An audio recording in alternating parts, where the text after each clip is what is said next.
दोस्तों स्वागत है आपका एक नए क्लास में। कहने के लिए आज डे 2 है, हालांकि फोर्थ सेमेस्टर का डे 1 है।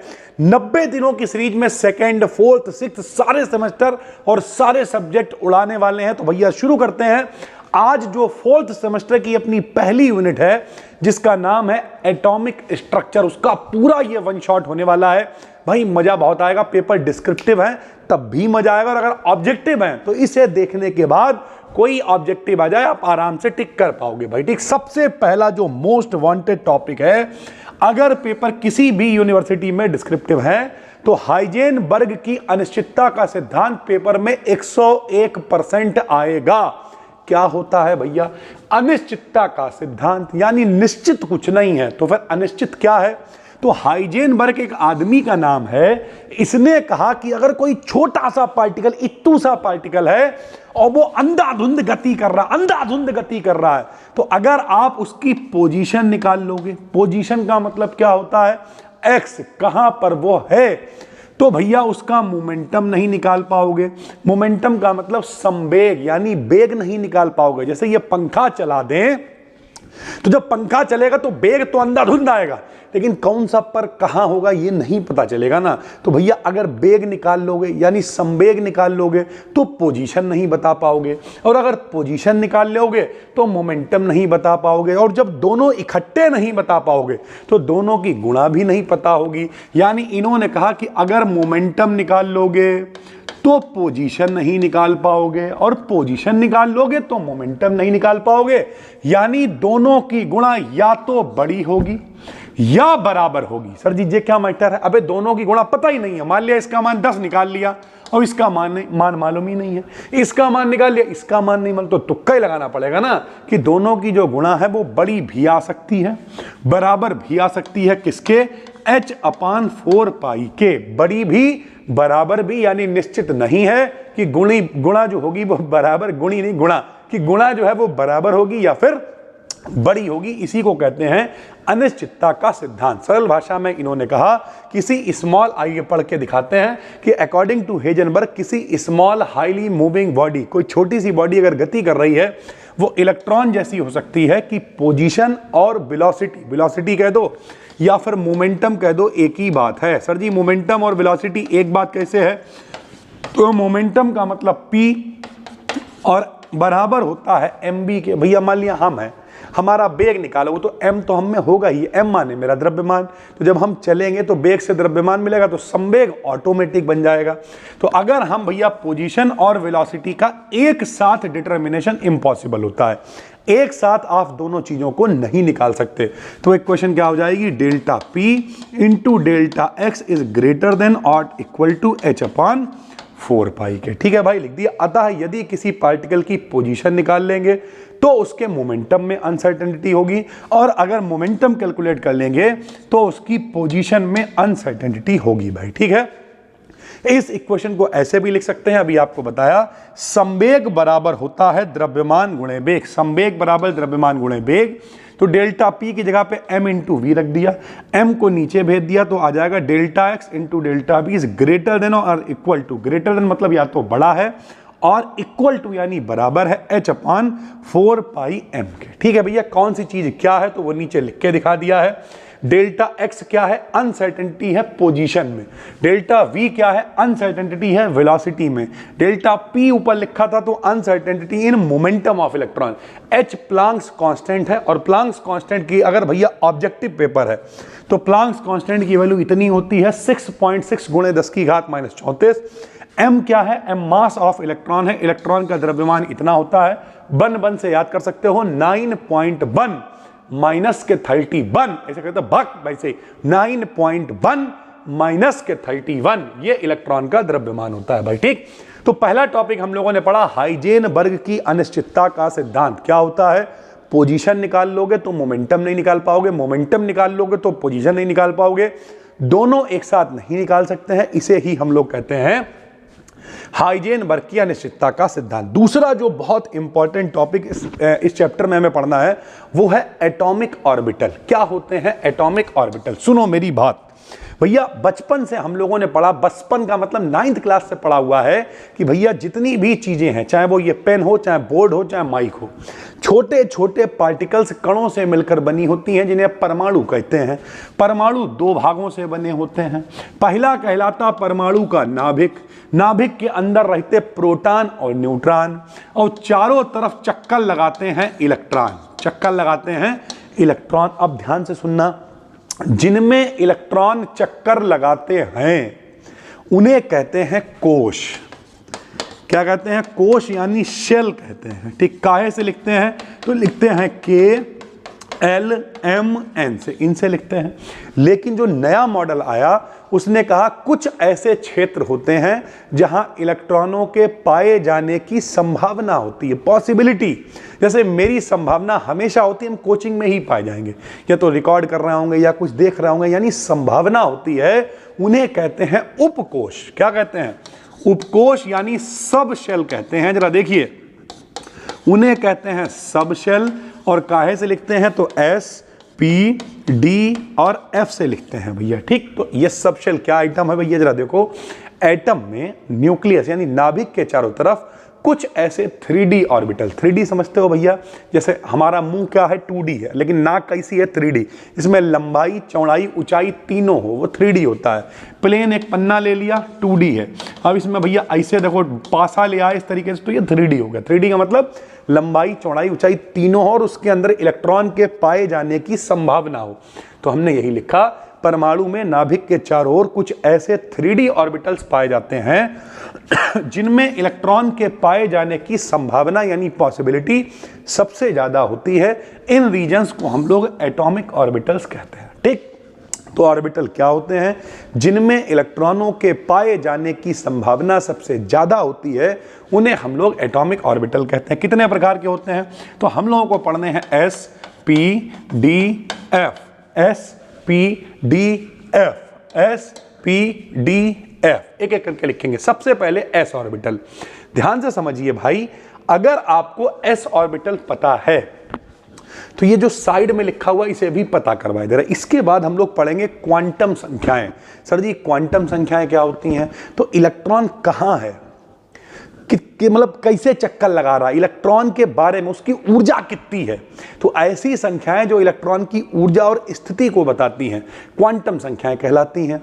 तो भैया यहां पर क्या लिखा हुआ? क्वांटम संख्याएं 4 होती हैं। जरा समझिए, N, L, M, S मुख्य क्वांटम संख्या, दिगंशी क्वांटम संख्या, M फॉर मैग्नेटिक चुंबकीय क्वांटम संख्या, S फॉर स्पिन यानी चक्रण क्वांटम संख्या। तो जो S ऑर्बिटल होता है इसके लिए L की वैल्यू 0 होती है। कैसे याद रखोगे समझो, तो आप कहोगे SPDF और L की वैल्यू ऐसे निकालते हैं 0 1 2 3। ठीक, ये टेबल आप याद रखोगे। S ऑर्बिटल के लिए L की वैल्यू कितनी होती है? बोलो 0। P कहे तो 1, D कहे तो 2 और F के लिए 3। तो ये कौन सा ऑर्बिटल है भाई? ये S ऑर्बिटल है। S ऑर्बिटल के लिए L यानी दिगंशी यानी एजीमुथल क्वांटम, L की वैल्यू इसके लिए 0 होती है। M का मान हमेशा L पे निर्भर करता है, और अगर L 0 है तो M भी क्या होगा? 0 होगा। यानी S ऑर्बिटल के लिए L और M दोनों 0 होते हैं। जब दोनों 0 हैं तो S ऑर्बिटल कैसा होता है? स्फेरिकल यानी गोल होता है। 3 coordinate axis x, y, z S orbital के सेंटर से जाते हैं। भैया 3D है तो लंबाई, चौड़ाई, ऊंचाई, x अक्ष, y अक्ष और z अक्ष तीनों इससे सेंटर से जाएंगे। यानी ये कैसा होता है? सरल भाषा में समझो, SPDF। S कैसा होता है? S गोल होता है। P कैसा होता है? डंबलाकार होता है, डंबल के आकार का। D कैसा होता है? डबल डंबलाकार होता है। और F की कोई निश्चित आकृति नहीं होती है। ठीक है भाई, तो जरा देखिए, S ऑर्बिटल के लिए L की वैल्यू 0, M की वैल्यू 0। कैसा होता है? सिमेट्रिकली कैसा होता है? स्फीयर होता है। क्यों होता है? क्योंकि दोनों सब कुछ 0 है इसके लिए। ठीक, तो हमने देखो बना के दिखाया कि छोटा एक S ले लिया। 1s ऑर्बिटल कैसा होगा? इस तरीके का दिखाई देगा, छोटा दिखाई देगा। 2s ऑर्बिटल थोड़ा भैया 1s से बड़ा है तो थोड़ा सा बड़ा दिखाई देगा। बीच में कौन है, सब इलेक्ट्रॉन डेंसिटी जो है किनारों पे और बीच में होगी। ये देखो इस तरीके से हमने दिखा रखा है कि ऑर्बिटल है, इस ऑर्बिटल के अंदर इलेक्ट्रॉन पाए जाएंगे और इसकी जो डेंसिटी होगी वो बीच में ज़्यादा होगी, या तो मतलब ऑर्बिटल के अंदर जो इलेक्ट्रॉन है या तो बीचों बीच में पाए जाएंगे ज़्यादा या फिर उसके किनारों पे ज़्यादा पाए जाएंगे। ये इसकी इलेक्ट्रॉन डेंसिटी है। तो हमने लिख दिया order of size of s orbital. तो 1s वाला जो होगा सबसे छोटा, इससे बड़ा 2s होगा, इससे बड़ा 3s होगा, इससे बड़ा 4s होगा, इस तरीके से चलेगा भाई, ठीक। तो s ऑर्बिटल मोटा मोटा समझिए कैसा होता है, गोल होता है यानी स्फेरिकल होता है। दूसरा p ऑर्बिटल, अभी आपको टेबल बताई, s के लिए तो 0 है, लेकिन l के लिए जरा समझो, p के लिए l की वैल्यू कितनी होगी 1, क्योंकि 0 1 2 3 s p d f। तो p के लिए वैल्यू कितनी होगी मेरा भाई 1 होगी। तो p के लिए वैल्यू l की 1 रख दी। m की वैल्यू l पे डिपेंड करती है और हमेशा प्लस l से माइनस l तक होती है, या फिर उल्टा भी पढ़ सकते हो। जैसे जब कभी भी भैया कंस के बारे में हमने बताया था, पहले भी एक बार वीडियो बनाई थी, कि जब कंस ने कहा कि भैया जो कृष्ण भगवान आएंगे 8वें नंबर पे जो बालक पैदा होगा वो हमें मारेगा, बाकी 7 बालकों क्यों मारे। तो जो नारद जी थे उनने कहा अच्छा जे कौन सी कितनी उंगलियां, बोले 5, जे कौन सी है, बोले पहली, और बोले अगर ये पहली हो गई तो कहीं जो 8वें नंबर पर पैदा होने वाला हो गया वो पहले पे पैदा हो गया तो मरे तुम, फिर उन्हें पहले को मार देंगे। बोले अच्छा यहाँ से गिनना शुरू करो, बोले कोई भी 8वां हो सकता है, सारे बच्चे मारो। कंस का घड़ा भरवा दिया, बाद में पटक पटक के कंस मारा गया। तो चाहे प्लस एल से माइनस एल ले लो या माइनस एल से प्लस एल ले लो, एक ही बात है भाई, ठीक। तो अगर हम कहें कि एल की वैल्यू 1 है तो एम की वैल्यू प्लस से शुरू करनी पड़ेगी। तो भैया प्लस से अगर शुरू करेंगे तो +1 से छोटा 0 से छोटा -1, सीधी सी बात है। या उल्टा कर सकते हैं कि माइनस से शुरू करेंगे तो -1 से बड़ा 0 से बड़ा +1, तब तक लिखते हैं जब तक माइनस से लेकर प्लस तक हम लोग ना पहुंच पाए। तो यानी p ऑर्बिटल के लिए टोटल m की वैल्यू कितनी हो गई, 3 हो गई। तो p ऑर्बिटल में इलेक्ट्रॉन डेंसिटी के 2 लोब्स होंगे। 2 लोब्स का मतलब इस तरीके से 1 और 2, ये दोनों लोब्स न्यूक्लियस पर मिलेंगे, यहां नाभिक पर ये लोग मिलेंगे। न्यूक्लियस पर इलेक्ट्रॉन डेंसिटी 0 होगी, यानी यहां पर कोई भी इलेक्ट्रॉन नहीं होगा। न्यूक्लियस पे कौन होंगे, प्रोटॉन न्यूट्रॉन मिलते हैं ना, इलेक्ट्रॉन तो यहां होंगे, यहां। तो ये देखो हमने दिखा रखा है, ये देखो दोनों लोब्स हैं, यहां न्यूक्लियस होगा और यहां पर भैया जो लोब्स होंगे उनके अंदर इलेक्ट्रॉन पाए जाएंगे। अतः जो p ऑर्बिटल होगा वो डंबल की शेप में होगा। तो अभी हमने आपको दिखाया जो s ऑर्बिटल है वो कैसा होता है। s ऑर्बिटल गोल होता है, देखो दिखा दिया, इससे x अक्ष भी जा रही है, इसके सेंटर से y अक्ष भी जा रही है और इसके सेंटर से z अक्ष भी जा रही है। तो ये s ऑर्बिटल है। और अभी बताया जो p वाला है उसमें कितनी है m की वैल्यू, m की वैल्यू आई है -1 0 +1, यानी 3 वैल्यू आई हैं। तो इसमें 3 ऑर्बिटल होंगे। कौन कौन से, तो देखो हमने एक दिखा दिया, सीधी सी बात है, px होगा, py होगा, pz होगा। तो देखो भैया ये px वाला बना दिया डंबल की फॉर्म में, ये y वाला बना दिया डंबल की फॉर्म में, ये z वाला बना दिया डंबल की फॉर्म में। तो इस तरीके से p के लिए m की 3 वैल्यू आई हैं। तो भैया इसके 3 तरीके, px py pz भैया, ठीक। अब मेरी भाषा में समझो, डब्बे को कहते हैं ऑर्बिटल। बोलो मेरे बात, डब्बे को कहते हैं ऑर्बिटल और ऑर्बिटल के अंदर ही इलेक्ट्रॉन आते हैं। तो अगर हम कहें कि s में कितना, एक, सिर्फ एक, क्योंकि भैया l की वैल्यू कितनी थी 0, m की वैल्यू भी कितनी थी 0, तो केवल एक ही डब्बा बनता है s में, ठीक। अब मेरी बात को समझो, पहले रुक जाओ फिर बढ़ते हैं आगे। s p d f, ठीक। s में ज्यादा से ज्यादा कितने इलेक्ट्रॉन, तो s में ज्यादा से ज्यादा 2 इलेक्ट्रॉन आ सकते हैं, p में 6 आ सकते हैं, d में 10 आ सकते हैं और f में 14 आ सकते हैं। और हुंड नाम का एक आदमी था, हुंड ने कहा कि डब्बे को कहेंगे हम ऑर्बिटल और एक ऑर्बिटल में 2 इलेक्ट्रॉन आएंगे ज्यादा ज्यादा, एक सीधा आएगा एक उल्टा आएगा।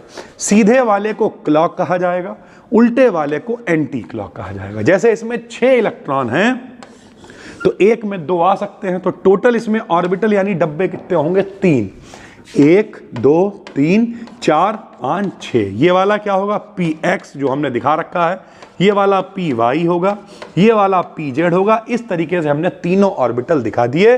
तो s में केवल एक ही बनेगा जो कि गोल होगा, स्फेरिकल होगा। ये डंबल टाइप के होंगे, 3 बनेंगे क्योंकि m की वैल्यू 3 आ रही है, px py pz, ठीक है भाई। अगर हम डी की तरफ चलें तो डी में क्या होगा, ये देखो भैया, डी के लिए वैल्यू कितनी हो जाएगी बताओ, पहले के लिए 0, दूसरे के लिए 1, तो इसके लिए हो जाएगी 2। तो m की वैल्यू माइनस से शुरू करो भैया, माइनस का 2, इससे बड़ा -1, फिर 0, फिर +1, फिर +2 पे पहुंच गए। कितनी वैल्यू हो गई, 1 2 3 4 5। तो इसमें 5 बनेंगे। कौन कौन से बनेंगे, dxy बनेगा, dyz बनेगा, dzx बनेगा, dx² बनेगा और dz² बनेगा। कैसे दिखाएंगे, तो भैया xy, yz और zx कैसे दिखेंगे, ये देखो भैया, ये कौन सा है बताओ, xy है। x अक्ष y अक्ष के बीच में इसके लोब हैं। जरा देखिए भैया, इसके जो डंबल है तो ये x और y के बीच में आ रहे हैं, तो ये xy हो गया। ऐसे भैया अक्ष का नाम बदल दो खाली, ये y और z के बीच में आ रहा है तो yz हो गया, ये x और z के बीच में आ रहा है तो xz हो गया। अब हमें चाहिए x² y², तो स्क्वायर वाले जो है वो अक्ष के ऊपर आएंगे, वो वाले सब बीच में थे, ये ऊपर आएंगे, ये अक्ष के ऊपर आ गया तो x² हो गया, ये y के ऊपर आ गया तो y² आ गया। और z वाला जो आखिरी बचा हुआ है वो कैसे बनेगा, तो z वाला बनेगा ऐसे, ये देखो भैया, जो z वाला है वो ऐसे बनेगा, पूरा एक आएगा डंबल और एक आएगी रिंग। तो ये देखो लिखा हो लोब्स ऑन z एक्सिस पे, क्योंकि z वाला तो z हो गया, ring of electron density in plane, यानी एक रिंग होगी। ध्यान से समझो, जो d ऑर्बिटल होता है वो कैसा होता है, डबल डंबल होता है। सबसे पहले हमने आपसे कहा कि s ऑर्बिटल कैसा होता है, तो s गोल होता है, दिखा दिया, तीनों अक्ष होके जाएंगी। p कैसा होता है, डंबल होता है, दिखा दिया, एक x पे, एक y पे, एक z पे। d कैसा होता है, तो डबल डंबल होता है, तो इसके टोटल 5 मान आ रहे हैं, तो 5 चीजें बनेंगी। तो xy, तो xy के बीच में आ गया, yz, xz सब बीच में आ गए, ठीक। उसके बाद कितना कौन सा होता है बताओ, ये लिखा हुआ x² y², तो ये अक्ष के ऊपर आ गया। और z² में 2 डंबल स्पष्ट नहीं दिखेंगे, z² में एक डंबल दिखाई देगा और दूसरा डंबल रिंग की फॉर्म में दिखेगा, जो कि इस तरीके से हमें रिंग दिखा रखी है, ठीक। तो इस तरीके से ये 5 ऑर्बिटल दिखाई देंगे। f ऑर्बिटल में क्या होता है, l की वैल्यू 3 हो जाती है, और जब l की वैल्यू 3 हो जाएगी तो मान इसके 7 हो जाएंगे, -3 से लेके +3 तक। तो भैया 7 फिगर दिखाना, shape of f orbital is complex, it's exact shape is still unknown. 7 चित्र दिखाना कठिन काम है, इसलिए मेरे भाई इसका डायग्राम हम लोग नहीं बनाते हैं, हम लोग लिख देते हैं ये कॉम्प्लेक्स होता है। तो 2 चीजें हमने पढ़ ली, हाइजेन वर्क समझ में आ गया, ऑर्बिटल समझ में आ गया। ऑर्बिटल क्या होते हैं, परमाणु के नाभिक के चारों तरफ कुछ ऐसे 3D क्षेत्र होते हैं जिनमें इलेक्ट्रॉनों के पाए जाने की प्रोबेबिलिटी, संभावना सबसे ज्यादा होती है, उन्हें ही हम लोग ऑर्बिटल कहते हैं। कितने पढ़े, 4, s p d f, l की वैल्यू 0 1 2 3, इसमें इलेक्ट्रॉन 2 6 10 14 डब्बे ऑर्बिटल बताओ। इसमें गोल तो एक ही बन रहा है, इसमें डंबलाकार 3 बन रहे हैं, इसमें डबल डंबल बनेगा 5 बन रहे हैं, और इसमें 7 बनने की नौबत आ गई तो बहुत कठिन है, हम लोग यहाँ पे डायग्राम नहीं बना सकते हैं, कॉम्प्लेक्स है, कॉम्प्लिकेटेड है, जटिल है भाई, ठीक। अगली जो इक्वेशन है भैया वो है डी ब्रॉगली समीकरण, बहुत सरल है। डी ब्रॉगली ने कहा, देखो भैया जो इलेक्ट्रॉन है, सबसे पहले 2 चीजें समझो, जब भी कभी किसी में मास होता है तो उसे हम लोग कहते हैं पार्टिकल।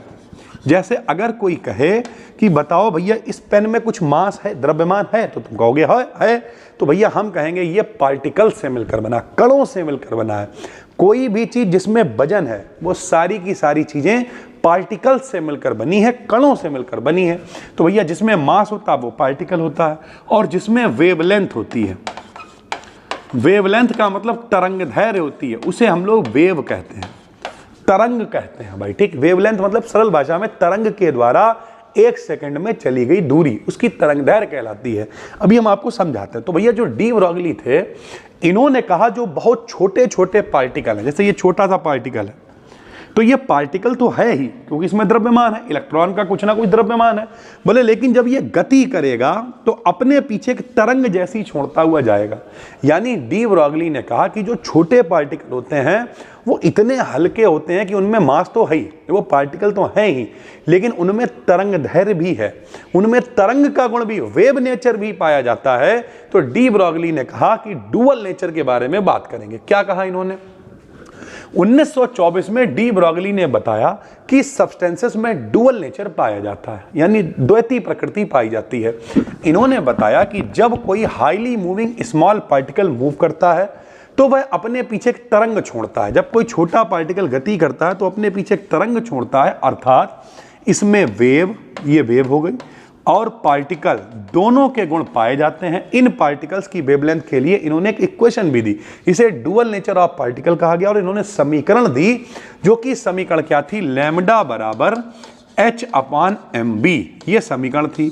अब पेपर में ये प्रूवमेंट आ सकता है, तो कैसे करेंगे, तो इन्होंने प्रूव करने के लिए कहा, चूंकि हम जानते हैं प्लांक का सिद्धांत क्या होता है। भाई प्लांक ने कहा था कि जो ऊर्जा है, जो प्रकाश है, छोटे छोटे पैकेटों या बंडलों के रूप में चलता है, जिसे फोटोन या क्वांटा कहते हैं, और एक फोटोन की ऊर्जा होती है h न्यू, एक फोटोन की ऊर्जा h न्यू होती है। तो भैया ये समीकरण 1 हो गई। फिर आइंस्टीन की समीकरण हम लोग 9th से पढ़ रहे हैं, E बराबर mc² होती है, समीकरण 2 हो गई। दोनों ऊर्जा को अगर हम लोग बराबर करें तो h न्यू का मान बराबर आ जाएगा mc² के। कोई दिक्कत मेरे भाई, h न्यू का मान mc² के बराबर। न्यू क्या है, आवृत्ति है, न्यू बराबर होता है c/λ। तो भैया अगर यहां रख दें c/λ बराबर mc², एक c से एक c कट जाएगा, लैम्डा को ऊपर भेजेंगे, mc को नीचे, तो लैम्डा बराबर आ जाएगा h/mc। ठीक है मेरे भाई, लैम्डा क्या है, तरंग दैर्घ्य है, h क्या है, प्लांक नियतांक है, m क्या है, इलेक्ट्रॉन का द्रव्यमान है, या जो भी छोटा पार्टिकल है उसका द्रव्यमान है, और c प्रकाश की चाल है। अगर हम प्रकाश की चाल को c से ना लिख के कोई माध्यम में चाल को v से लिख दें तो प्रूवमेंट हो जाएगा लैम्डा बराबर h/mb। यही किया है, मान रख दिया है, c से c कैंसिल हो गया है, लैम्डा बराबर h/mc आ गया है। अगर पार्टिकल का नेचर वेव जैसा होता है तो c को v से रिप्लेस कर सकते हैं, c को v लिख दिया, लैम्डा बराबर h/mb आ गया, और m माने द्रव्यमान इंटू वेग होता है संवेग, तो द्रव्यमान गुणे वेग को संवेग यानी p लिख दिया, लैम्डा बराबर h/p। इस समीकरण को ही हम लोग डी ब्रॉगली समीकरण कहते हैं। तो अगर हम कहें कि लैम्डा का मान, ये तो नियतांक है, तो लैम्डा का मान निर्भर कर रहा है p पे, और p का मान ये देखो इस तरीके से 1/λ के। तो अगर हम आपसे कहें, अतः यह इक्वेशन सभी हैवी और लाइटर पार्टिकल्स के लिए, हैवी का मतलब अगर द्रव्यमान ज्यादा है या फिर द्रव्यमान कम है तो उनके लिए अप्लाई होती है। कैसे कि भैया अगर हम कहें कि लैम्डा का मान निर्भर कर रहा है m पे, m का मान ज्यादा होगा तो लैम्डा का मान कम होगा, क्योंकि बटे में लिखा है, और अगर m का मान कम होगा तो इसका मान ऑटोमेटिक ज्यादा हो जाएगा भैया। ठीक है, ये है डी ब्रॉगली समीकरण। फिर एक्सपेरिमेंटल वेरिफिकेशन, डी ब्रॉगली ने तो कह दिया कि डुअल नेचर दिखाते हैं, अब उसे सिद्ध कैसे करोगे, तो सिद्ध करने के लिए 2 आदमी आए जिनका नाम था डेविसन और जर्मर। क्या किया इनने बहुत आसान काम किया। इन्होंने क्या करा, सिद्ध किया कि इलेक्ट्रॉन में वेव नेचर होता है। उसके लिए क्या किया इन्होंने, उसके लिए इन्होंने गर्म टंगस्टन लिया। टंगस्टन समझते हो, जो बल्ब के अंदर जलता है, चमकता है, तो इन्होंने गर्म टंगस्टन लिया, से निकलने वाली जो इलेक्ट्रॉन की बीम थी उसे निकल के क्रिस्टल पर डाला। इलेक्ट्रॉन बीम फैली, भैया निकल के क्रिस्टल पर टकराई और फैलने लगी, स्कैटरिंग का मतलब फैल गई। जब वो फैली तो इन्होंने उसे ऑब्जर्व किया। ऑब्जर्व कर रहे हैं हम उस रंग को, समझिए भैया मैंने भाई, जो टंगस्टन है, टंगस्टन से इलेक्ट्रॉन निकल रहे हैं, वो इन्होंने निकल पे टकराए, और निकल पे टकराने के बाद में जब वो फैले तो क्या किया, उन्हें ऑब्जर्व किया, और जब वो ऑब्जर्व किया तो देखा कि वो पैटर्न एक्स रे की तरह आ रहा है। और जो एक्स रे होती हैं वो तरंगे होती हैं, एक्स तरंगे होती हैं, तो इन्होंने कहा ये पैटर्न एक्स रे की तरह आ रहा है, और एक्स रे का नेचर वेव नेचर होता है। इसका मतलब जो इलेक्ट्रॉन है वो भी टकराने के बाद जब फैल रहे हैं तो वो वेव नेचर शो कर रहे हैं। इस पैटर्न से प्राप्त वेवलेंथ डी ब्रॉगली इक्वेशन से प्राप्त वेवलेंथ के समान मिली। इसका मतलब सिद्ध हो गया कि जो इलेक्ट्रॉन है, डी ब्रॉगली ठीक कह रहे थे, वो तरंगों के रूप में भी चलती है भैया। ठीक है, ये इन्होंने चित्र बना रखा है भैया। ये निकलने वाली इलेक्ट्रॉन बीम है, निकल का क्रिस्टल है, टकराई है, और टकराने के बाद ये फैल गई है। इस तरीके की कुछ रिंग मिली हैं जिन्हें उन्होंने ऑब्जर्व किया, तो ये दिखाई दी किसकी तरह, एक्स रेस की तरह दिखाई दी भाई। ठीक, अब आ गई क्वांटम संख्याएं जो अभी हमने ऊपर इस्तेमाल की थी। बता चुके हैं भाई क्वांटम संख्याएं क्या होती हैं, बता दो एक बार कि भैया वे संख्याएं जो इलेक्ट्रॉन की पोजीशन को बताती हैं, लोकेशन को बताती हैं, उसकी एनर्जी को बताती हैं। ठीक, यहाँ एनर्जी नहीं लिखा, लिख दे रहा है, एनर्जी को बताती हैं। क्वांटम संख्याएं कहलाती 4 प्रकार की होती हैं। प्रिंसिपल क्वांटम नंबर n से लिखते हैं, एजीमुथल को L से लिखते हैं, मैग्नेटिक को M से लिखते हैं और स्पिन को S से लिखते हैं। सबका अपना अपना काम है। मुख्य दिगंशी चुंबकीय चक्रण। पहली अगर बात करें प्रिंसिपल क्वांटम नंबर की, तो इसे काहे से लिखते हैं? N से लिखते हैं। ये इलेक्ट्रॉन के शेल को बताएगी। अभी हमने आपको बताया शेल का मतलब कोश, कि इलेक्ट्रॉन K में है, L में है, M में है या N में है। ये देखो KLMN किस में है, इसके लिए N की वैल्यू 1, इसके लिए 2, इसके लिए 3, इसके लिए 4 होगी। तो ये N क्या बताएगा? कोश को बताएगा कि वो किस में है, K में है, L में। और N मेन एनर्जी को भी बताएगा। अभी बताया इलेक्ट्रॉन की पोजीशन को बताता है और उसकी एनर्जी को बताता है। तो एनर्जी को निकालने के लिए फार्मूला E बराबर माइनस का 2.18 गुणे 10 की घात -18 N स्क्वायर। N की वैल्यू रख लो यहाँ। K के लिए एनर्जी निकल आएगी, L के लिए निकल आएगी, M के लिए निकल आएगी, N के लिए निकल आएगी। एनर्जी आप निकाल सकते हो। एजीमुथल क्वांटम नंबर को काहे से लिखते हैं? तो L से लिखते हैं। इसे subsidiary angular momentum quantum number भी कहते हैं। ये क्या बताती है? तो ये ऑर्बिटल के शेप को बताती है। ऑर्बिटल का शेप मतलब S कैसा है तो गोल है, P कैसा है तो डम्बल टाइप है, अभी ऊपर इस्तेमाल कर रहे थे। और इसकी वैल्यू हमेशा N से एक कम होती है। N की वैल्यू अगर 1 तो इसकी वैल्यू 0, इसकी 2 तो इसकी 0 1, इसकी 3 तो 0 1 2, इसकी 4 तो 0 1 2 3। हमेशा एक कम वैल्यू होगी। हालांकि होंगी मान बराबर, इसका भी एक, इसका भी, इसके 2 मान, इसके भी 2 आ गए। मान हमेशा एक कम होता है, इसीलिए सब्सिडरी बोलते हैं, साथ वाला। ठीक। और अभी हमने आपको दिखाया भी कि एक टेबल आप बना लोगे। L की वैल्यू 0 तो S ऑर्बिटल, 1 तो P, 2 तो D, 3 तो F ऑर्बिटल।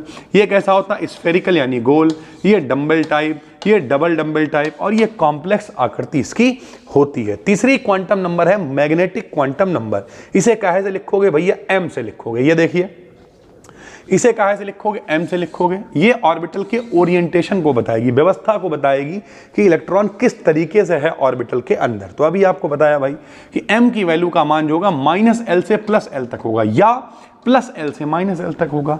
जैसे इसकी वैल्यू 0 तो ये भी 0, इसकी वैल्यू 1 तो +1 0 -1, इसकी वैल्यू 2 तो +2 से लेके -2 तक लिखेंगे। जब तक हम लोग माइनस में नहीं पहुंच पाएंगे बीच में 0 भी आएगा। तो ये मान भी हम ये आपको ऊपर बता चुके हैं। ये ओरिएंटेशन को बताएगी। स्पिन क्वांटम नंबर बताती है कि इलेक्ट्रॉन घूमता कैसे है, कि प्रत्येक इलेक्ट्रॉन अपनी एक्सिस पर क्लॉकवाइज यानी सीधे और एंटी क्लॉकवाइज यानी उल्टे घूमता है। इलेक्ट्रॉन 2 तरीके से घूमता है, जिसकी वैल्यूज कितनी होती है? प्लस का 1/2 और माइनस का 1/2। 2 ही वैल्यूज संभव होती हैं। इस तरीके से इलेक्ट्रॉन घूमता है। तो जब भी कभी इलेक्ट्रॉन सीधा घूमता है, समझिए S की वैल्यू 2 ही होंगी। जब भी कभी इलेक्ट्रॉन सीधा घूमेगा क्लॉकवाइज तो मान कितना होगा? प्लस के 1/2 होगा S का मान। और जब भी कभी इलेक्ट्रॉन उल्टा घूमेगा तो मान कितना होगा? S का मान माइनस का 1/2 होगा। इसके 2 ही मान संभव होते हैं। तो क्वांटम संख्याएं क्या होती हैं? जो इलेक्ट्रॉन की ऊर्जा और स्थिति को बताती हैं। कितनी होती हैं? 4, N L M S। N क्या बता रही है? कौन से शेल में है। S क्या बता रही है? किस सब शेल में है। M क्या बता रही है? उसका ओरिएंटेशन क्या। और S क्या बता रही है? वो घूम कैसे रहा है। ये बताती हैं क्वांटम संख्याएं। फिर एक नियम है आफबाउ का नियम। आफबाउ कोई आदमी नहीं है। आफबा एक जर्मन भाषा का शब्द है जिसका मतलब होता है फॉर्मेशन, बिल्डिंग अप, बनाना। क्या बनाएंगे हम? तो इससे हम लोग बनाएंगे इलेक्ट्रॉनों के विन्यास, कन्फिगरेशन, जो हम लोग 9th-10th में बनाते थे। According to this principle electron enters first in that subshell for which value of N+L is smaller. N+L की वैल्यू जिसके लिए कम होती है। N+L की वैल्यू निकालना कोई बड़ी बात नहीं। जैसे हम कहें 2s और 3s, तो जो यहां लिखा होता है ये n होता है। n कितना है? 2। और s के लिए l की वैल्यू 0 होती है, अभी हम लोग देख चुके हैं। यहां n कितना है? 3। और l की वैल्यू ये भी s है तो 0 ही होगी। जोड़ दो, n+L कितना आएगा? 2 + 0 यानी 2 आएगा। यहाँ 3 + 0 यानी 3 आएगा। तो कम कौन आया? तो 2s के लिए कम आया ना। तो हमेशा जब विन्यास बनाते हैं तो 2s को पहले भरते हैं। जैसे आपने देखा भी होगा 11th में 1s2, 2s2, 2p6, ठीक है, फिर 3s2। इस तरीके के विन्यास आपने देखे तो होंगे, अगर बनाए नहीं भी होंगे। तो 3s से पहले 2s क्यों आ रहा है? क्योंकि इसका मान कम है। तो इन्होंने कहा N+L की वैल्यू जिसके लिए कम होगी उसे पहले भरा जाएगा और उसकी एनर्जी भी कम होगी। हमेशा एनर्जी के बढ़ते हुए क्रम में इसे भरा जाएगा। जैसे एक ये टेबल हमने बना दी है 1s, 2s, 2p, N+L की वैल्यू आप देख सकते हो बहुत आराम से कि भैया इसके लिए n की वैल्यू देखो 1 है, इसके लिए 2 है, इसके लिए 2 है, इसके लिए 3 3 3 सबके लिए 3 है। अब जो S है तो 0, S है तो 0, P के लिए 1, S के लिए 0, P के लिए 1, सबको अगर जोड़ोगे तो देख लो भैया मान बढ़ते हुए क्रम में, इसलिए रखा भी इन्हें बढ़ते हुए क्रम में जाता है। इनकी टेबल कैसे बनती है तो हम यहाँ पर टेबल बना के दिखा देते हैं। ये रही टेबल, ये देखो अफवाऊ का नियम सीख लो मेरे भाई। सबसे पहले अगर हम यहाँ पे आपको बना के दिखा दें, ये सब ड्रामा है, आइए हम आपको बना के दिखाते हैं।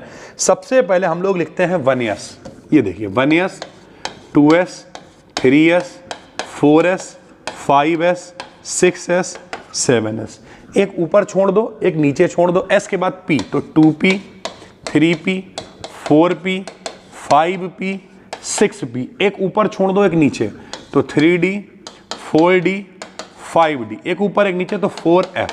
देख लो भैया, अब ऐसे करके लाइनें खींच लो, ये देखो ऐसे करके लाइनें खींच लो, इससे ज्यादा खींचने की जरूरत नहीं है। चलेगा भैया, सबसे पहले यहां से चलेंगे, देखो 1s, फिर ऐसे करके जाएंगे घूम के कौन मिलेगा 2s, फिर घूम के जाएंगे कौन मिलेगा 2p, फिर 3s मिलेगा, फिर घूम के जाएंगे 3p मिलेगा, 4s मिलेगा और फिर मिलेगा कौन 3d। अगर हम इसे साफ सुथरी तरीके से लिखें तो देखो सबसे पहले कौन है बताओ 1s, और अभी बताया भैया s में इलेक्ट्रॉन होते हैं 2 तो 1s2, आगे चले तो 2s है तो 2s2, फिर 2p है, p में 6 इलेक्ट्रॉन है तो 2p6, फिर 3s है तो 3s2, फिर कौन है 3p है तो 3p6, 3p के बाद कौन आता 4s तो 4s2 और 3d10। ये देखो ये आपने पढ़ा हुआ है 11th में, फिर भी एक बार बना के दिखा दिया, गाने की तरह इसे याद कर लो। कैसे?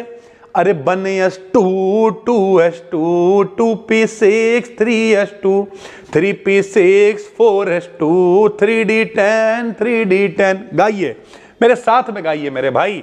अरे अगर हम कहें, क्या कहें, जरा सुर में आएंगे, हो 1s2 2s2 2p6 3s2 3p6 4s2 3d10 3d10 1s2 2s2 2p6 3s2 3p6 4s2 3d10 3d10।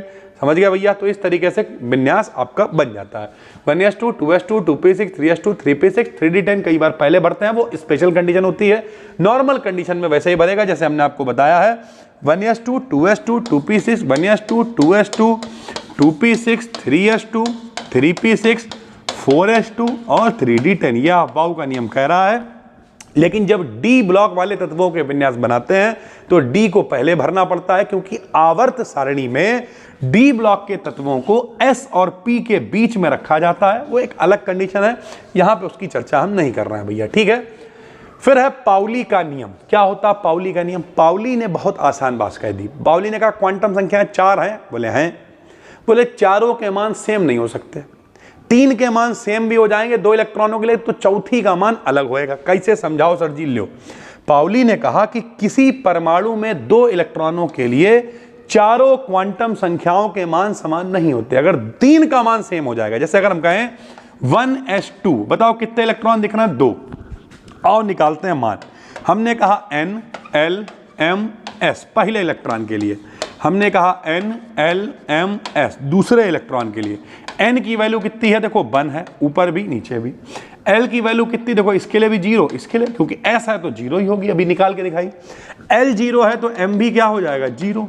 लेकिन लेकिन लेकिन s में डब्बा कितना बनेगा? 1, और एक डब्बे में 2 इलेक्ट्रॉन आएंगे, एक सीधा आएगा क्लॉक, एक एंटी क्लॉक। और अभी पढ़ा क्लॉक वाले के लिए मान होगा प्लस का 1/2 और एंटी क्लॉक वाले के लिए माइनस का 1/2। इसका मतलब पाउली कह रहे हैं कि अगर 2 इलेक्ट्रॉनों के लिए क्वांटम संख्याएं निकालोगे तो 3 अगर मान सेम आ भी गए 1 1 0 0 0 0, तब भी चौथी जरूर अलग आएगी, क्योंकि दिशा तो घूमने की उनकी अलग ही होगी भाई, ठीक। एक हुंड का नियम है। हुंड का नियम क्या है? हुंड ने कहा कि भैया एक डब्बे में 2 इलेक्ट्रॉन आ सकते हैं, एक सीधा आएगा, एक उल्टा, यानी अपोजिट स्पिन से घूमेंगे। इनके अकॉर्डिंग किसी ऑर्बिटल में अपोजिट स्पिन के मैक्सिमम 2 इलेक्ट्रॉन आ सकते हैं। जैसे अगर हम कहें, हमने ये बना के दिखाया, जैसे नाइट्रोजन का नंबर कितना है? 7, तो अफवाऊ का नियम कहता है 1s2 2s2 2p6 नहीं लिख सकते, क्योंकि 2 2 4 6 10 हो जाएंगे। इनके पास 7 ही इलेक्ट्रॉन है, तो 2 2 4 और 3 7, सीधी सी बात है, 2 2 4 और 3 7। तो भैया अगर s में डब्बा 1 तो 2 इलेक्ट्रॉन आ गए, s में डब्बा 1 तो 2 इलेक्ट्रॉन आ गए। स्पिन अपोजिट होगी, घूमेंगे अपोजिट। p में 3 डब्बे बनते हैं, 3 ही इलेक्ट्रॉन, तो पहले एक एक पूरी बटेगी, चौथा भी होता तो यहां भरा जाता उल्टा, लेकिन यहां 3 ही है तो 3 भरे जाएंगे। ओवरऑल हुंड ने क्या कहा कि एक डब्बे में इलेक्ट्रॉन आ सकते हैं 2, एक सीधा एक उल्टा भैया, ठीक है। फिर ब्रह्मास्त्र, जो कि लॉन्ग में आती है, श्रोडिंगर वेव इक्वेशन। श्रोडिंगर की तरंग समीकरण बहुत आसान है, समझो पहले तो मेरी बात। श्रोडिंगर ने कहा कि इलेक्ट्रॉन नाभिक के चारों तरफ फिक्स ऑर्बिट में नहीं घूमते, बल्कि न्यूक्लियस के चारों तरफ किसी भी स्थान पर पॉसिबिलिटीज विभिन्न, ये इनका नया मॉडल है। श्रोडिंगर ने नया मॉडल दिया जिसमें कहा कि इलेक्ट्रॉनों के पाए जाने की संभावना होती है। कहां? जहां पे सबशेल यानी एसपीडीएफ यानी उपकोष होते हैं, इनके न्यूक्लियस के पास मिलने की संभावना ज्यादा होती है, जबकि न्यूक्लियस से दूर मिलने की संभावना कम होती है। श्रोडिंगर ने इलेक्ट्रॉन की वेव को, 3 डायमेंशनल मोशन को न्यूक्लियस के अराउंड दर्शाने के लिए एक रिलेशन बताया, यानी इलेक्ट्रॉन किस तरीके से घूमता है, किस तरीके से तरंग की फॉर्म में गति करता है। श्रोडिंगर भी कह रहे हैं कि वो तरंग, इसका नाम ही है श्रोडिंगर्स वेव इक्वेशन, इसकी तरंग समीकरण।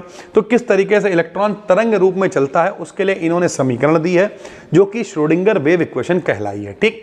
इलेक्ट्रॉन वेव स्टेशनरी वेव होती हैं, ये 2 पॉइंट्स के बीच फिक्स्ड स्ट्रिंग में उत्पन्न होने वाली तरंगें होती हैं। समझो, सबसे पहले तो ये समझो स्टेशनरी वेव क्या होती हैं।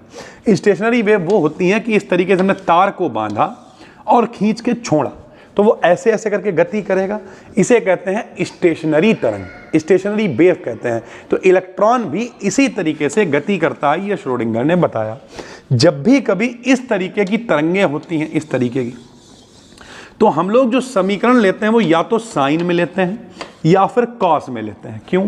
क्योंकि साइन का मान कम से कम होता है -1, ज्यादा से ज्यादा +1 होता है और बीच में 0 आता है। ये 2 में ही होता है। कॉस का भी मान कम से कम -1, ज्यादा से ज्यादा +1 और बीच में 0 आता है। तो अगर हम इस वाले सिस्टम को देखें तो भैया यहां पर मान कितना होगा? 0, यहां पहुंच गए +1, यहां फिर 0 हो गया, यहां -1, यहां फिर 0, +1 0 -1। तो जो साइन और कॉस के मान होते हैं वो इस तरह से भैया मूव करते हैं कि जब भी कभी आप इस तरीके की तरंग लेते हो, चाहे कहीं लो, तो आपने देखा होगा आप साइन या कॉस की फॉर्म में लेते हो।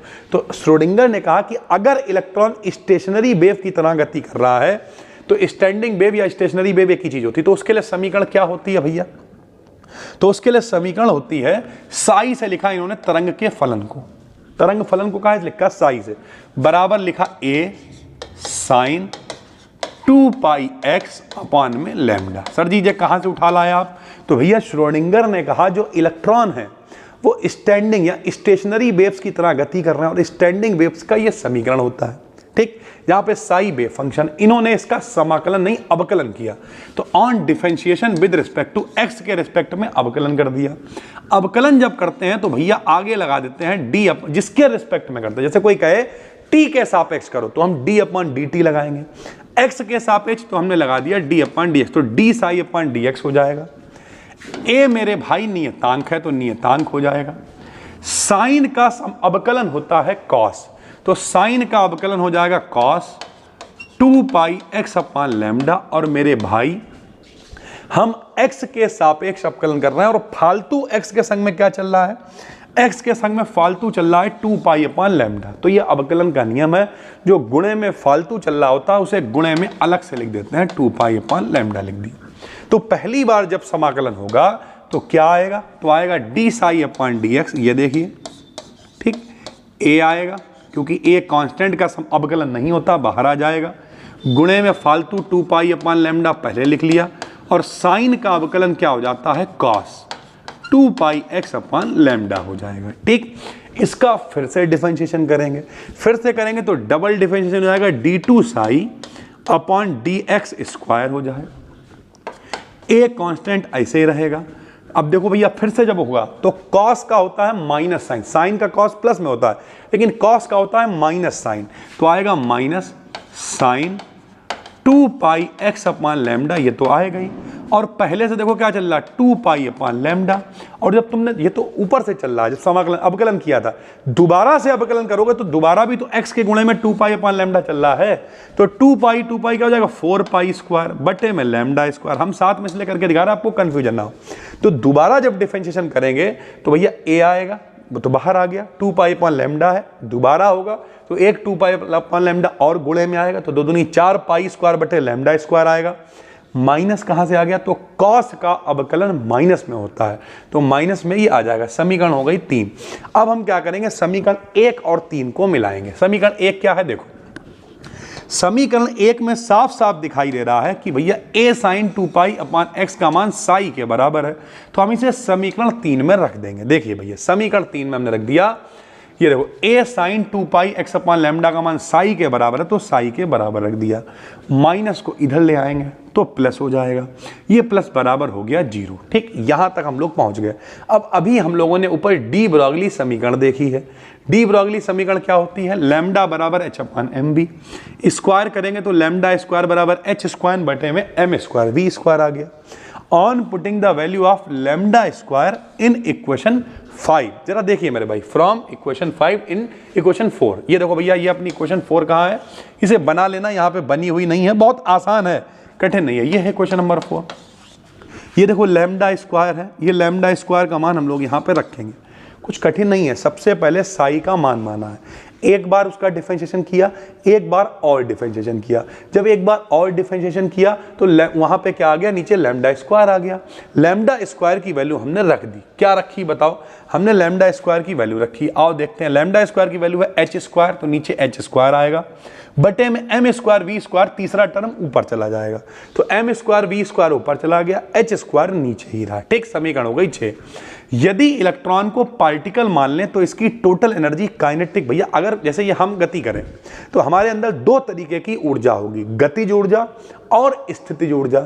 गतिज ऊर्जा और स्थितिज ऊर्जा को मिला के कहते हैं कुल ऊर्जा। तो अगर हम कहें कि जो कुल ऊर्जा है वो गतिज ऊर्जा को कहे लिखते हैं हाफ mv स्क्वायर से, प्लस स्थितिज ऊर्जा को u से लिख लेते हैं, या फिर हमने v से लिख लिया।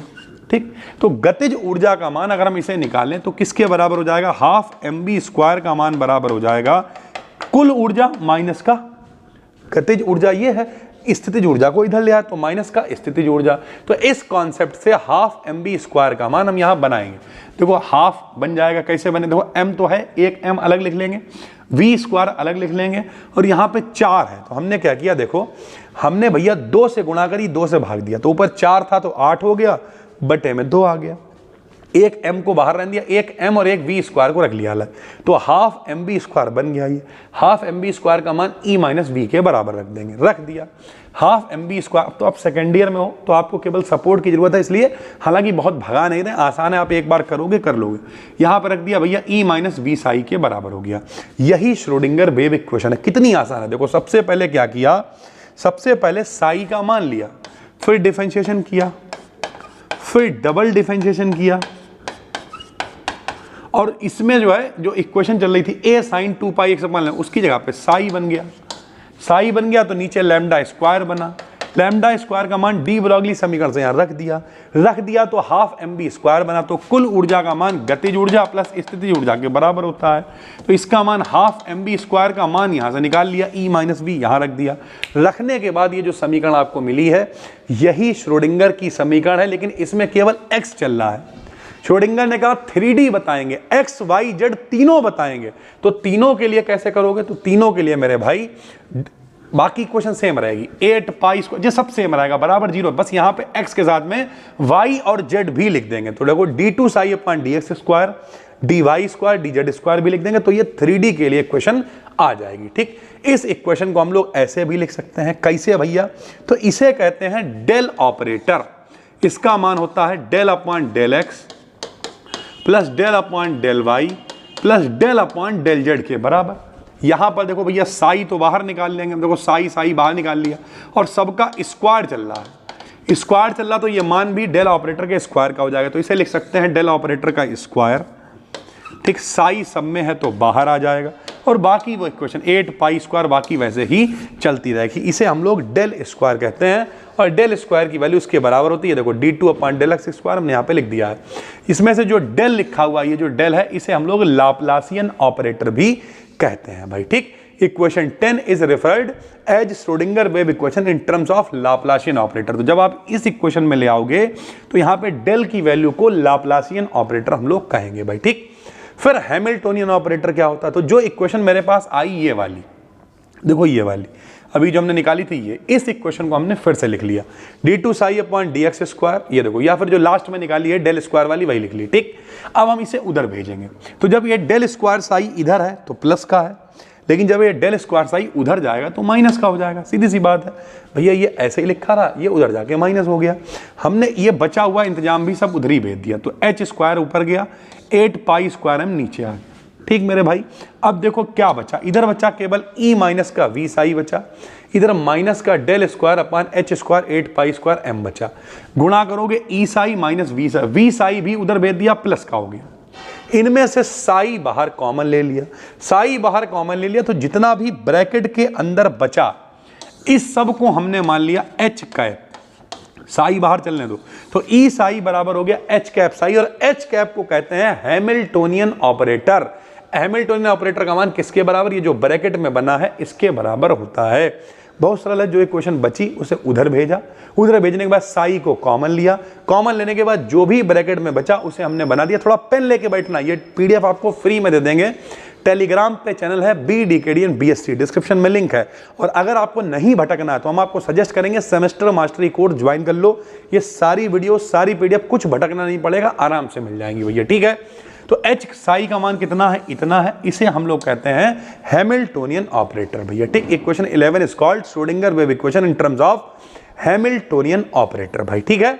फिर एक इक्वेशन खत्म हो गई, श्रोडिंगर वेव इक्वेशन आपको समझ में आ गई होगी क्या होती है। सबसे पहले साई लिया, फिर उसका डिफरेंशिएशन किया, फिर उसका डबल डिफरेंशिएशन किया, फिर उसे साई के टर्म में बना लिया, डी ब्लॉगली समीकरण से मान रख दिया, कुल ऊर्जा से मान निकाल के हाफ mv स्क्वायर का मान रख दिया, फिर एक्स वाई जेड तीनों के टर्म में रख दिया और डेल ऑपरेटर के टर्म में लिया। डेल को ही कह दिया लाप्लासियन ऑपरेटर, फिर उसे उधर भेज दिया, ब्रैकेट कॉमन ले लिया, एच आ गया, एच को कह देंगे हैमिल्टोनियन ऑपरेटर भाई, ठीक। अब आइजेन वैल्यू और आइजेन फंक्शन क्या होते हैं? तो भैया ये वही इक्वेशन है जो अभी हमने निकाली है, ये देखो ये वही इक्वेशन है। इस इक्वेशन को जब हल करेंगे तो साई के जो मान मिलेंगे, अगर वो इन कंडीशंस को फॉलो करेंगे तो वो भैया कहलाएंगे आइजेन वैल्यू, और ये फंक्शन कहलाएगा आइजेन फंक्शन। क्या कहलाया, आओ देखते हैं। जब कभी भी श्रोडिंगर वेव इक्वेशन को हल करते हैं तो इनमें कुछ वैल्यू रियल मिलती हैं। रियल का मतलब समझते हो, 1 2 3 ये सब रियल नंबर्स हैं, 1 2 3 कुछ रियल वैल्यू मिलती है, लेकिन कुछ इमेजिनरी भी मिलती हैं। जब कभी साई की वैल्यू रियल होती हैं, जबकि कुछ कंडीशंस का ये पालन करती। पहला क्या है, Sai must be single bond, ठीक है। स्पेस में सिंगल बॉन्ड नहीं, सिंगल वैल्यू, ये गलत लिखा हुआ। Sai must be single value, यानी साई का जो मान है वो एक होना चाहिए। अगर साई का केवल एक मान मिल रहा है तब साई की वैल्यू आइजेन वैल्यू कहलाएगी और ये फंक्शन आइजेन फंक्शन कहलाएगा। Sai must be continuous, Sai का मान लगातार मिलना चाहिए, ऐसा नहीं थोड़ा मिला गायब हो गया। तो भैया जो वेरिएबल है जो चेंज हो जाता में अल्प परिवर्तन से, साई की वैल्यू में कोई परिवर्तन ना हो, लगातार वो मान बना भी रहे, यानी सिंगल वैल्यू हो और फिर वो कॉन्टिन्यूअस भी हो, तब दूसरी कंडीशन भी फॉलो हो। Sai must be finite, Sai की वैल्यू पता हो, कैलकुलेट कर सकें। साई मस्ट बी नॉर्मलाइज्ड, यानी साई की जो टोटल वैल्यू है वो नॉर्मलाइज यूनिट हो, एक वैल्यू हो भाई, ठीक।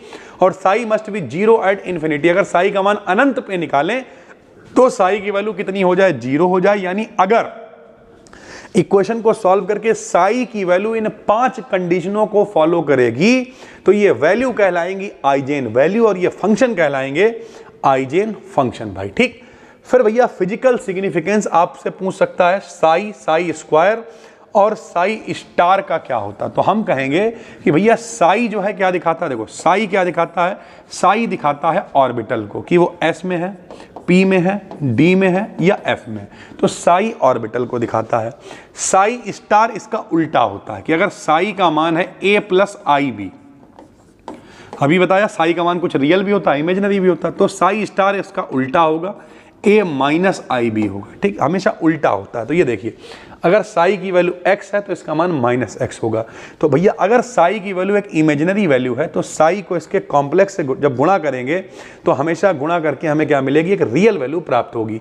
तो अगर हम कहें कि साई की वैल्यू, ये देखो भैया, तो साई की जब साई स्टार से गुणा करोगे, समझिए साई की वैल्यू क्या है बताओ, a प्लस आई बी अगर है तो साई स्टार हमेशा इसका उल्टा होगा, a माइनस आई बी। तो जब इनकी गुणा करेंगे तो क्या आएगा, a प्लस आई बी, और गुणे में आएगा a माइनस आई बी। गुणा होगी तो आएगा a स्क्वायर माइनस का v स्क्वायर यानी आई बी का स्क्वायर, और आई स्क्वायर का मान होता है, ये देखो आई स्क्वायर का मान होता है माइनस के 1। तो जब आई स्क्वायर का मान -1 रखोगे तो माइनस माइनस प्लस हो जाएगा, यानी गुणा आएगी a square plus v square जो कि बराबर होगी साई स्क्वायर के। तो अगर हम कहें तो साई स्क्वायर क्या दिखाता है, तो यहाँ पे देखिए सब लिखा हुआ है, साई स्क्वायर न्यूक्लियस के अराउंड इलेक्ट्रॉन डेंसिटी को दिखाता है। साई स्क्वायर ये बताएगा कि इलेक्ट्रॉन कहाँ पे हैं और कितने हैं भाई। ठीक है, कैलकुलेशन से प्राप्त साई की कुछ वैल्यूज रियल होती हैं, कुछ इमेजिनरी होती हैं। इस तरीके से जो साई स्टार है उसका काम क्या है समझो यार। साई क्या बता रहा है, ये देखो साई बता रहा है कि कौन सा ऑर्बिटल है। साई बता रहा है, जो रियल वैल्यू बता रहा है कौन सा ऑर्बिटल है, एस है, पी है, डी है या एफ है।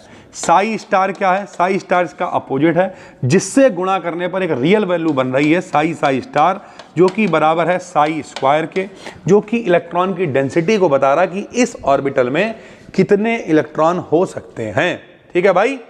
उसके बाद अगर हम बात करें तो रेडियल और एंगुलर वेव फंक्शन है। ये क्या है, ये लास्ट पार्ट है इस वीडियो का।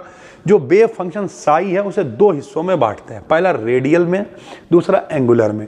रेडियल वाले को आर से लिखते हैं, एंगुलर वाले को थीटा और फाई से लिखते हैं। ठीक, तो साई टोटल 3 कोऑर्डिनेट दिखाता है, आर, थीटा, फाई का फंक्शन है।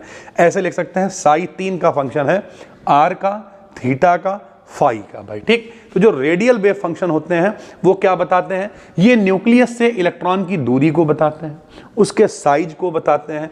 रेडियल का मतलब क्या, रेडियस, तरंग, सॉरी रेडियस मतलब त्रिज्या, कितनी त्रिज्या, तो ये साइज को बताएगा। Radial wave function quantum number n और l पे डिपेंड करेगा। इस तरीके से रेडियल वेव फंक्शन के ग्राफ बनते हैं। ये रेडियल वेव फंक्शन दूरी का भैया ग्राफ है। इस तरीके से ग्राफ होंगे। 1s ऑर्बिटल के लिए ये है, 2s के लिए ये है, ठीक, 2p के लिए ये है, 3s के लिए ये है, 3p के लिए ये है। पीडीएफ आपको मिल ही रही है। अगर आपके पेपर डिस्क्रिप्टिव है तो इसे देख लेना, वरना इसे देखने की जरूरत नहीं है भाई। ठीक, ये ग्राफ हो गए। एंगुलर जो वेव फंक्शन होता है, एंगुलर में कौन होगा, थीटा और फाई होगा। ये एंगुलर वेव फंक्शन कहलाएंगे। ये डिपेंड भी करेंगे थीटा और फाई पे। फाई हमेशा एल और एम पे डिपेंड करेगा। 4 क्वांटम संख्या है ना, एन, एल, एम, एस, तो ये एल और एम पे डिपेंड करेगा, और थीटा हमेशा एम पे डिपेंड करेगा भाई। ठीक है, तो ये कहने के लिए अपना दूसरा दिन है भाई। मेहनत बहुत लग रही है। 1 मिलियन का टारगेट रखा है 90 दिनों के अंदर। आज वादे के अकॉर्डिंग दूसरी वीडियो आपको दे दी हमने, और अलग अलग क्लास की डाला, ऐसा नहीं एक ही क्लास। कल सब्जेक्ट भी कुछ नया मिलेगा, हो सकता फिजिक्स की पहली वीडियो आ जाए। तो भैया बहुत सारा कंटेंट बना रहा है।